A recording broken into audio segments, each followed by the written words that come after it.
Okay, this video is why I don't eat bread anymore. And some of it's kind of obvious. The stuff that you see, processed bread that's not in the refrigerator, it sits on those shelves for months. So it's going to be full of preservatives and mold inhibitors and things that are toxic to microorganisms are often toxic to us. So I try to avoid that sort of thing. And all those really processed bread, those are obviously bad. The fiber's all removed, it's bleached, it's got softening chemicals. There's some potential issues with gluten, which I never actually think about, but for some people that could be relevant. Some of the modern versions, you wonder if they're GMO. I would only eat organic. What else? A lot of the processed breads got lots of added fat and sugar.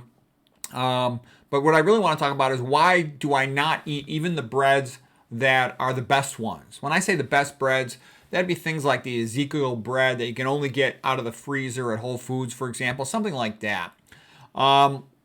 And the reason was when I looked at them closely, it was very difficult to find any of them that didn't have MSG in them or didn't have oil or soy in them.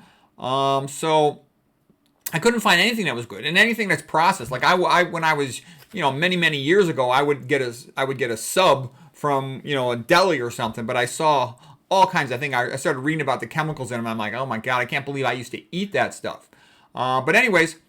So the main reason is because they almost always have oil or soy or MSG in them. And so that's why I won't ever eat a bread again. But the processed ones are far worse, the ones that aren't even refrigerated in the store. So I feel like you can't win with them. Some are high in sodium too. And it's also, for similar reasons why I stopped eating all cereals, because almost all the cereals I could find were high in sodium and almost all of them had MSG. The only, way you can avoid MSG if there's a single ingredient, they have to tell you if there's MSG in it or not, but they just weren't worth the trouble. And then that enabled me to avoid not only milk, but to avoid all the milk substitutes. But so anyways, that's why I don't ever eat bread or cereal anymore.